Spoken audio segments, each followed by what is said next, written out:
పండించే ప్రతి మెతుకు మీద తినేవాడి పేరు రాసి ఉంటుందండి. అదే నిజమైతే బుల్లెట్ మీద కూడా ఖచ్చితంగా చావుబోయేడి పేరు రాసే ఉంటుంది.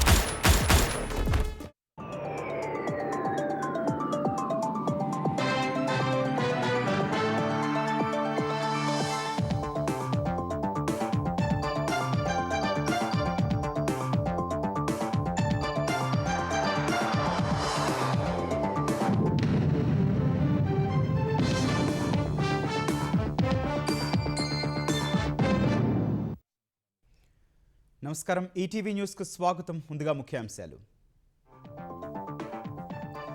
ఎల్నినో పరిస్థితుల్లోనూ 10.7% వృద్ధి సాధిస్తున్న ఏపీ. ఆర్థిక క్రమశిక్షణ, సాంకేతికత వల్లే సాధ్యమైందన్న సీఎం. 15% లక్ష్యమని వెల్లడి. సీడాక్సిస్ రోడ్డు నిర్మాణంలో మిగిలిన పనులకు తొలగిన అడ్డంకులు. భూసేకరణ నోటిఫికేషన్లపై పిటిషన్లను కొట్టేసిన హైకోర్టు. ఏపీలో ఆక్వా రైతులకు ఊరట. మరింత మందికి విద్యుత్ సబ్సిడీ. యూనిట్ ₹50 సరఫరా. జూన్ 1 నుంచే వర్తింపు. తెలంగాణలో ఎస్ఐఆర్ ఎన్యూమరేషన్పై సీఈఓ అధికారిక ప్రకటన. 2,64,87,214 మంది ఓటర్లు. తగ్గిన 73,39,234 ఓట్లు. యంగ్ ఇండియా రెసిడెన్షియల్ స్కూల్స్ తరతరాల భవిష్యత్తు మారుస్తాయన్న రేవంత్. ప్రతి చిన్నారికి ప్రపంచ స్థాయి విద్య అందిస్తామన్న సీఎం. సీఎం తన సోదరులకు తెలంగాణ రాసిచ్చారన్న బీఆర్ఎస్. ఉద్యోగులే లేని కంపెనీకి 200 కోట్ల భూమి ఇచ్చారని ఆరోపణ. తోసిపుచ్చిన శ్రీధర్ బాబు. ఎలక్ట్రిక్ 2 వీలర్లకు సబ్సిడీ పథకాన్ని పొడిగించిన కేంద్రం. 2028 మార్చి 31 వరకు అమలు. రాయితీ మొత్తాన్ని సగానికి తగ్గిస్తున్నట్టు ప్రకటన. ఇమిగ్రేషన్ ప్రక్రియలో వేగం, పారదర్శకత పెంచే దిశలో అమెరికా కీలక నిర్ణయం. ఇక నుంచి ఆన్లైన్లోనే దరఖాస్తు చేసుకోవాలని స్పష్టీకరణ.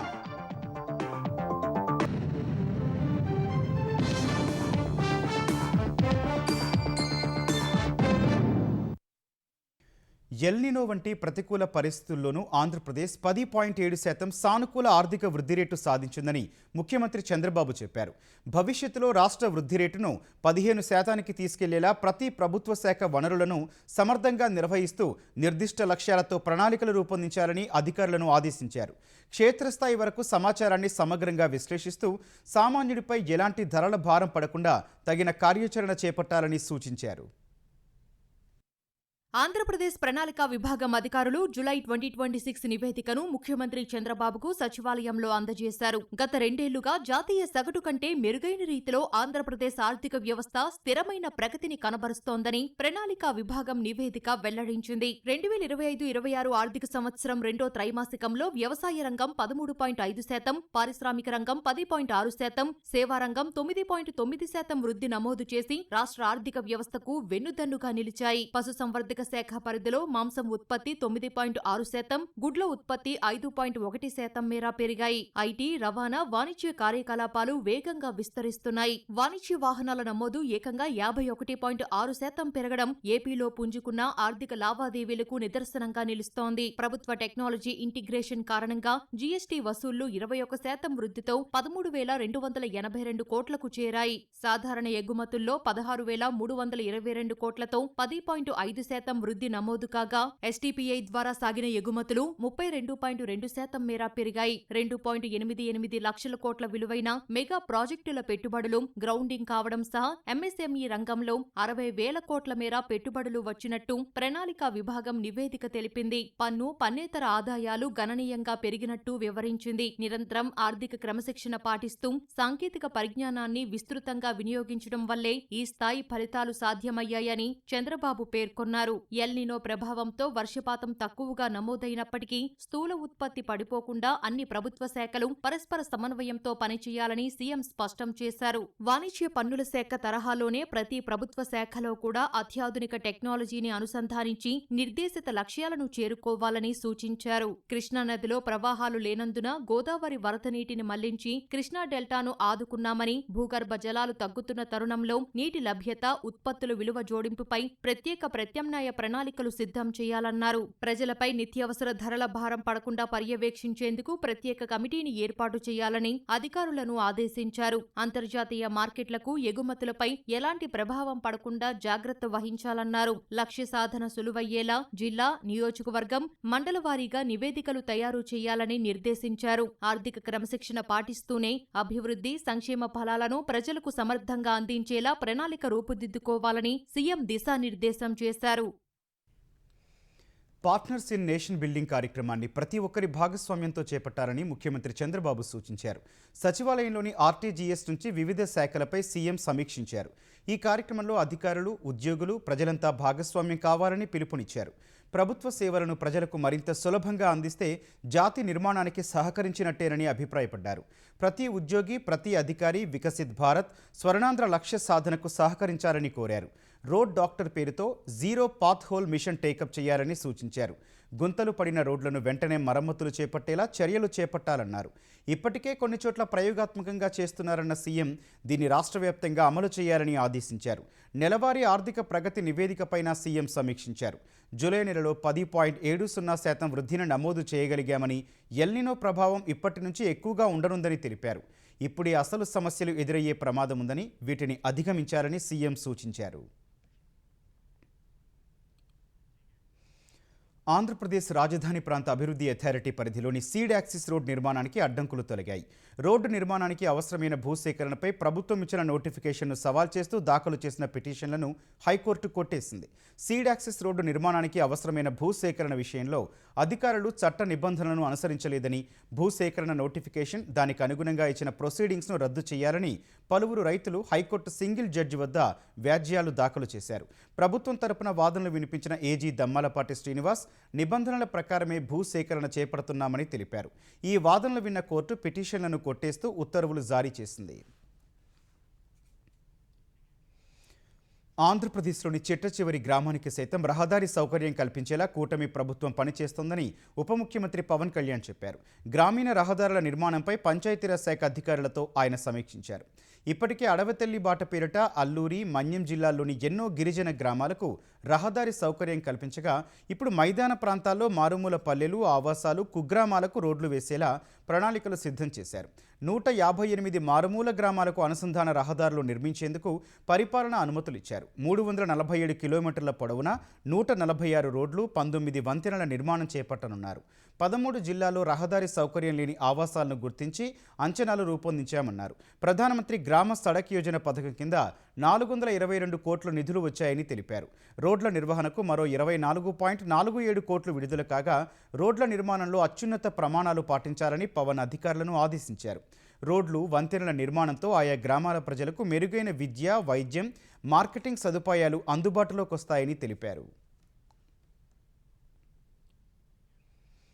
హైదరాబాద్ మెట్రో రైలు 2వ దశలో భాగంగా పాతబస్తీ మెట్రో పనుల్లో వేగం పెంచాలని సీఎం రేవంత్ రెడ్డి అధికారులను ఆదేశించారు.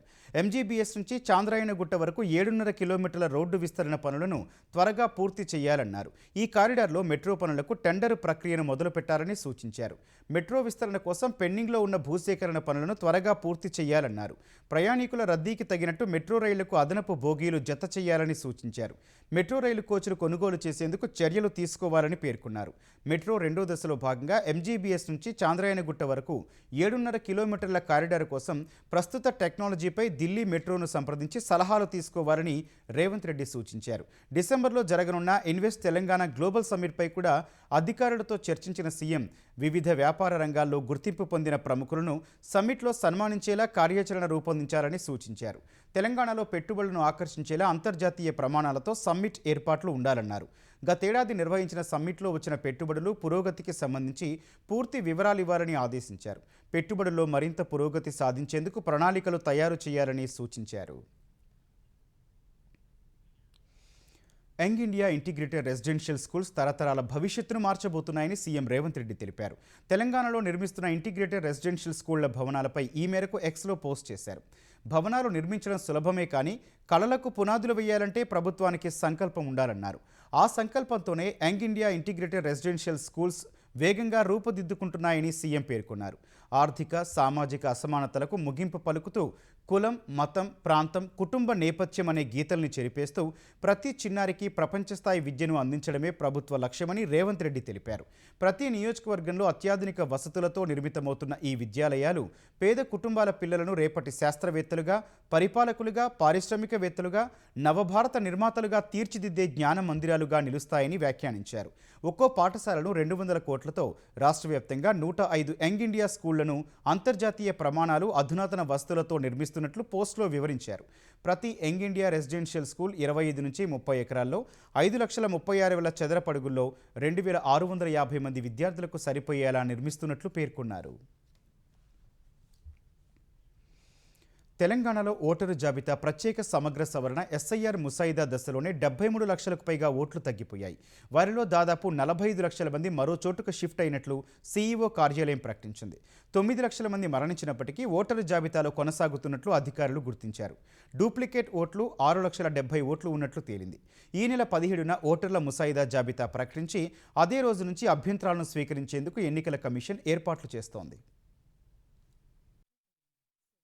తెలంగాణలో ఎస్ఐఆర్ ప్రక్రియలో భాగంగా ఎన్యూమరేషన్ గణాంకాలను రాష్ట్ర ప్రధాన ఎన్నికల అధికారి కార్యాలయం అధికారికంగా ప్రకటించింది. ప్రస్తుత జాబితా ప్రకారం తెలంగాణలో 3,26,26,448 ఓటర్లు ఉండగా ఇందులో 78.30% మంది అంటే 2,64,87,214 మంది ఓటర్లు ఎన్యూమరేషన్ ఫారాలు సమర్పించారు. మిగిలిన 21.7% అంటే 73,39,234 ఓట్లు వేరువేరు కారణాలతో జాబితాలో ఉండే అవకాశం లేదు. ఎన్యూమరేషన్ కాని ఓట్లను అన్కలెక్టబుల్ కేటగిరీలో పెట్టిన సీఈఓ కార్యాలయం వాటికి కారణాలను వెల్లడించింది. అన్ని జిల్లాల్లో కలిపి 9,22,230 మంది మరణించిన వారి పేర్లు కూడా ఓటర్ల జాబితాలో ఉన్నట్లు తెలిపింది. మరో 11,25,546 ఓటర్లు వారి చిరునామాల్లో అందుబాటులో లేరని పేర్కొంది. రాష్ట్ర వ్యాప్తంగా 45,18,961 మంది ఓటర్లు మరో ప్రాంతానికి షిఫ్ట్ అయినట్లు గుర్తించారు. 6,70,203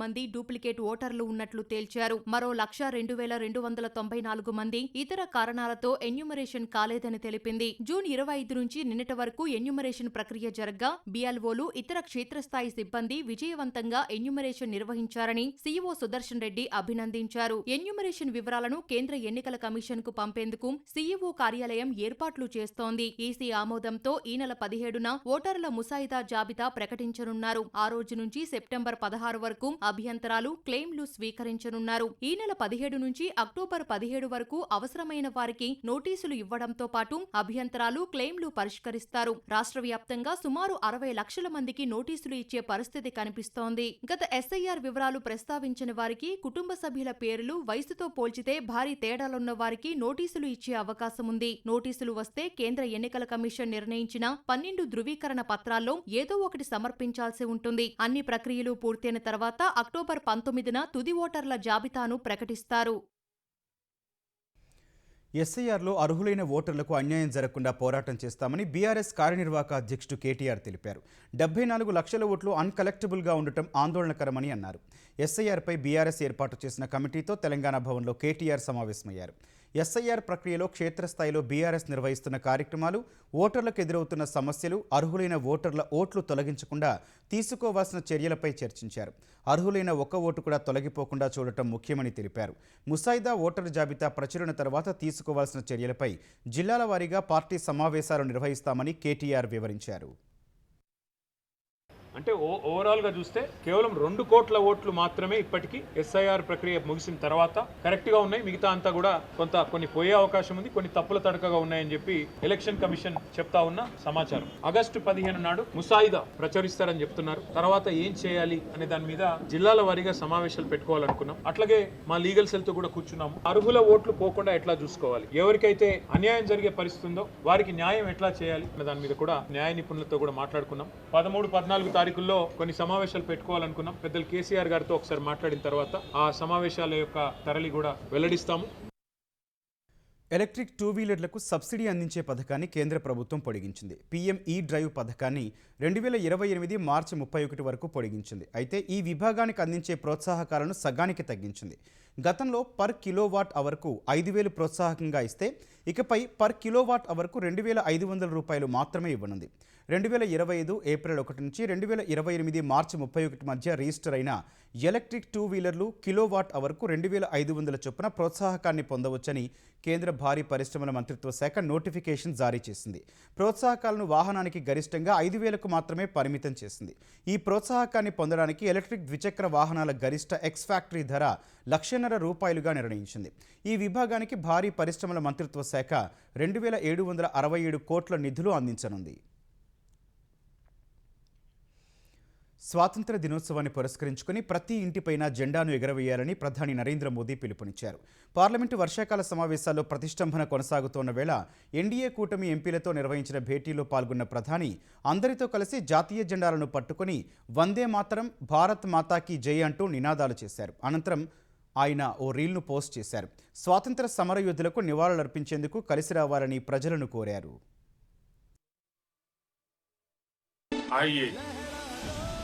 15 अगस्त को आन बान शान से मनाएं, स्वतंत्र सेनानियों को श्रद्धांजलि दें, विकसित भारत का संकल्प लें, हर घर तिरंगा, घर घर तिरंगा, हर मन तिरंगा। आइए हर घर पर तिरंगा लहराइए।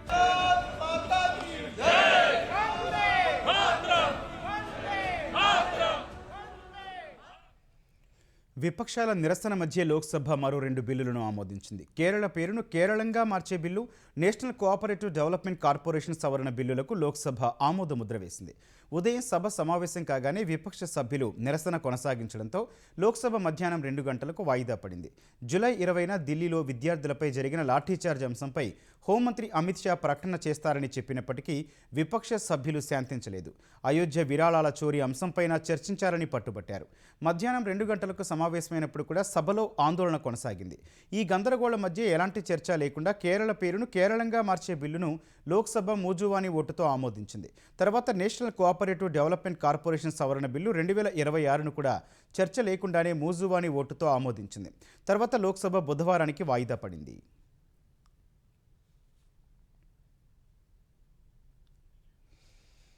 ఆంధ్రప్రదేశ్లో ఆక్వా రైతులకు ప్రభుత్వం ఊరట కల్పించింది. ఆక్వా ఎగుమతుల్లో అంతర్జాతీయ స్థాయి పోటీని తట్టుకుని రైతులు లాభాలు సాధించాలనే ఉద్దేశంతో ప్రస్తుతం అందిస్తోన్న విద్యుత్ సబ్సిడీని మరింత మందికి విస్తరించింది. అర్హులైన ఆక్వా రైతులకు యూనిట్ ₹50 చొప్పున విద్యుత్ సరఫరా చేయనుంది. ఈ మేరకు విద్యుత్ శాఖ ప్రత్యేక ప్రధాన కార్యదర్శి కె విజయానంద్ ఉత్తర్వులు జారీ చేశారు. ఈ రాయితీ విద్యుత్ ఈ ఏడాది జూన్ 1 నుంచి వర్తించేలా ప్రభుత్వం నిర్ణయం తీసుకుంది. అయితే సబ్సిడీ పొందే ఆక్వా రైతులు మార్చి 2027 నాటికి 0.9 నుంచి 0.95 పవర్ ఫ్యాక్టర్ను సాధించాలనే కీలక నిబంధన విధించింది. లేకపోతే సబ్సిడీకి అనర్హులవుతారని స్పష్టం చేసింది. అంతకుముందు పశ్చిమ గోదావరి జిల్లా పాలకొల్లులో ఆక్వా రైతులు నిర్వహించిన సభలో పాల్గొన్న మంత్రులు విద్యుత్ సబ్సిడీ జీవోను విడుదల చేశారు. యూనిట్ విద్యుత్ ₹50 అందించడం ద్వారా 1150 కోట్ల భారాన్ని ప్రభుత్వం భరిస్తోందని చెప్పారు. విద్యుత్ సబ్సిడీ వల్ల ఆక్వా రైతులకు ఎకరాకు 84,000 ఆదా అవుతాయని చెప్పారు.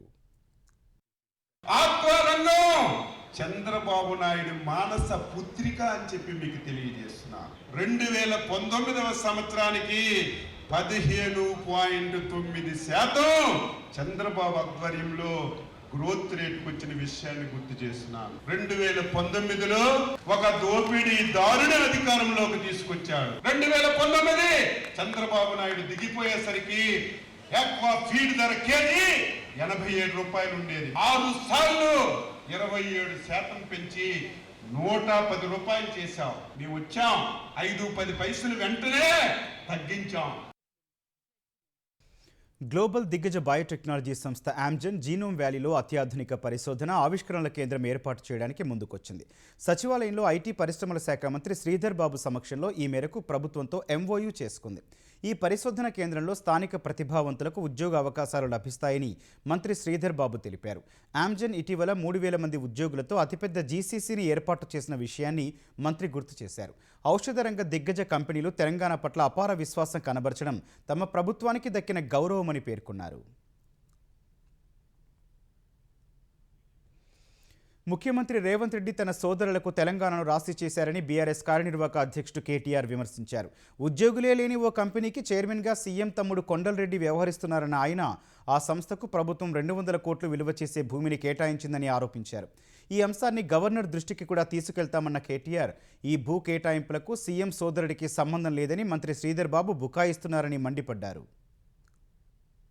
ఈ అనుముల కొండలరెడ్డి గారి టెసరాక్ట్ అనే కంపెనీ భాగోతం. కంపెనీకి ఒక ఉద్యోగి లేడు, కంపెనీకి రూపాయి ఆదాయం లేదు, ₹1,00,000 పెయిడప్ క్యాపిటల్, ఆఫీసు అడ్రస్ లేదు. కానీ వడ్డించేవాడు మనవాడైతే ఎక్కడ కూర్చుంటే ఏమి? ఇవాళ 200 కోట్ల విలువ చేసే ప్రభుత్వ స్థలాన్ని 7 కోట్ల రూపాయలకి, గజం ₹3,700 చొప్పున కొండలరెడ్డికి అన్నగారు రాసిచ్చారు. మరి ఇది స్కామా కాదా?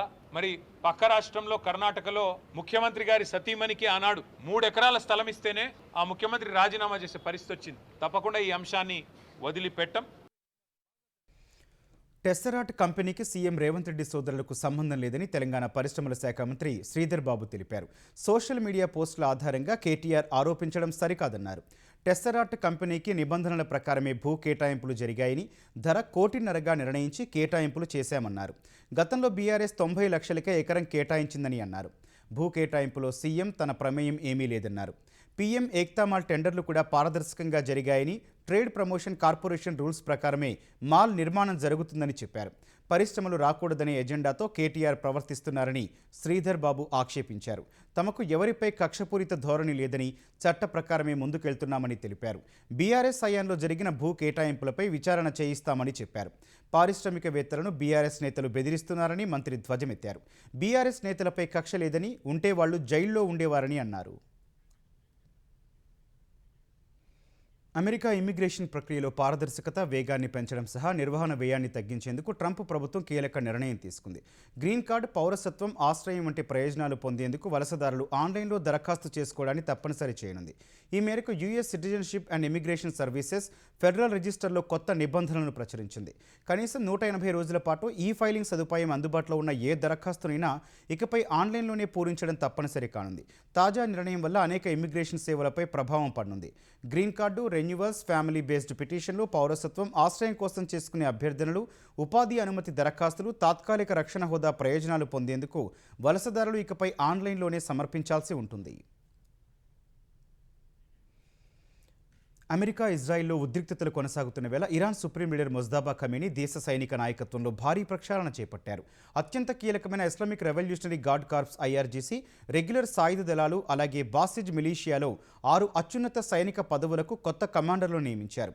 ఇరాన్లో శక్తివంతమైన సైనిక భద్రతా సంస్థ ఐఆర్జీసీ కమాండర్ ఇన్ చీఫ్గా మేజర్ జనరల్ అహ్మద్ వాహిదీని నియమించారు.